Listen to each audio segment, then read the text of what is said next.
नमस्ते, ये hard reset है और आज मैं आपको Vivo V50 पर परफॉर्मेंस और बैटरी से जुड़े कुछ ट्रिक्स दिखाऊंगा।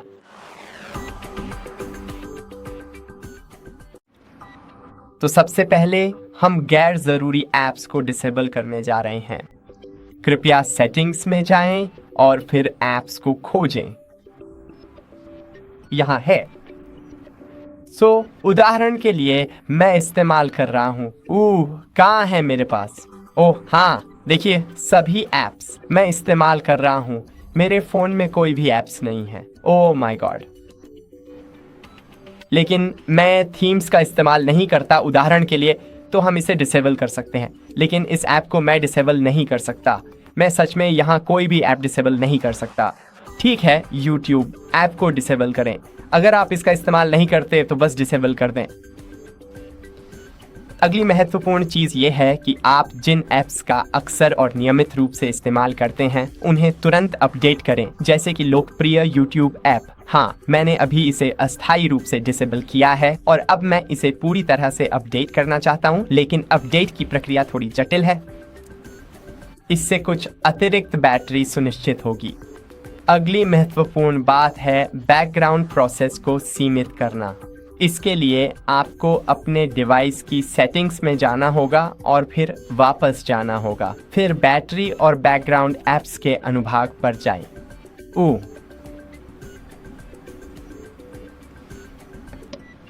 ठीक है, तो आप बस अपने डिवाइस पर बैटरी सेवर को आसानी से बंद कर सकते हैं।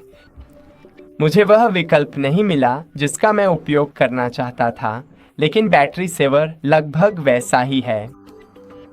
और यहाँ आपको बिजली खपत की पूरी रैंकिंग मिलेगी। आप इसे सिस्टम, एप्स, etc के हिसाब से देख सकते हैं। अगली महत्वपूर्ण बात है कुछ ऐप्स के लिए लाइट वर्जन का उपयोग करना।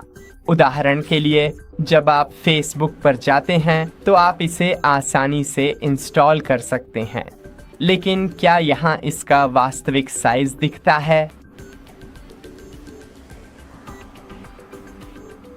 मुझे नहीं लगता, लेकिन इसका साइज़ काफ़ी ज़्यादा है। यह बहुत ही भारी है। लेकिन अब यहाँ आपके पास फेसबुक लाइट है और यह हाँ, यह बहुत ही अच्छा है। नॉर्मल फेसबुक लगभग 78 मेगाबाइट का है, लेकिन फेसबुक लाइट सिर्फ 2.6 मेगाबाइट का है। तो यह वाकई में एक महत्वपूर्ण फ़र्क डालता है। बैटरी को ऑप्टिमाइज़ करने के लिए सेटिंग्स में जाइए और बैटरी पे क्लिक करें। यहाँ आप सुपर बैटरी सेवर पर भी क्लिक कर सकते हैं। अभी मैं इसे क्लिक नहीं करूंगा, लेकिन यह आपके फ़ोन की कार्यक्षमता को काफ़ी हद तक सीमित कर देता है और इसकी परफॉर्मेंस को भी कम कर देता है। इसके बाद केवल कुछ ही ऐप्स उपलब्ध रहते हैं, इसलिए मैं इसे ऑन नहीं करूंगा। यहाँ आपके पास स्लीप स्टैंड बाय ऑप्टिमाइजेशन है। यह यूज़र के सोने के समय की पहचान करता है ताकि आइडल ऐप्स को फ्रीज किया जा सके और नेटवर्क को बार बार स्विच करने को सीमित किया जा सके, जिससे सिस्टम की पावर खपत कम हो जाती है। तो ये अगला विकल्प है जिसे मैं सक्षम करना पसंद करता हूँ। जब आप सुपर बैटरी सेवर का उपयोग नहीं करते तो सामान्य बैटरी सेवर भी कुछ न होने से बेहतर है, लेकिन यह मेरे फ़ोन की स्क्रीन को और भी डार्क कर देता है और मुझे अभी बैटरी बचाने की ज़रूरत नहीं है। तो जब आप बैटरी हेल्थ और चार्जिंग में जाते हैं, यहाँ आप देख सकते हैं कि आपकी फ़ोन की बैटरी कितनी बार पूरी तरह से इस्तेमाल हुई है, साइकिल काउंट, बैटरी का प्रोडक्शन डेट और बैटरी के पहली बार इस्तेमाल होने की तारीख। लेकिन हमारे पास यहाँ फास्ट चार्जिंग है। फास्ट चार्ज के दौरान फ़ोन का थोड़ा गर्म होना सामान्य है, इसलिए इसका ध्यान रखें। और जैसा कि हम पढ़ सकते हैं, जब इसे डिसेबल किया जाता है तो फ़ोन का तापमान अधिक होने पर चार्जिंग स्पीड को बुद्धिमानी से एडजस्ट किया जाएगा।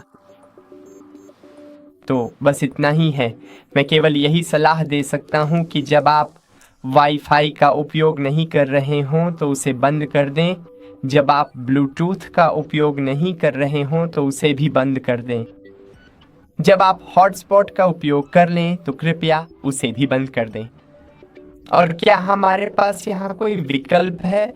हमारे पास यहाँ सुपर बैटरी सेवर है। ओह हाँ, हमारे पास ऑटोमेटिक ब्राइटनेस लेवल भी है, लेकिन मैं इसे ऑन नहीं कर सकता क्योंकि तब आप कुछ देख नहीं पाएंगे। लेकिन मैं ऑटोमेटिक ब्राइटनेस लेवल की ज़ोरदार सिफारिश करता हूँ। बस इतना ही। लाइक करना ना भूलें और अगली बार फिर मिलेंगे।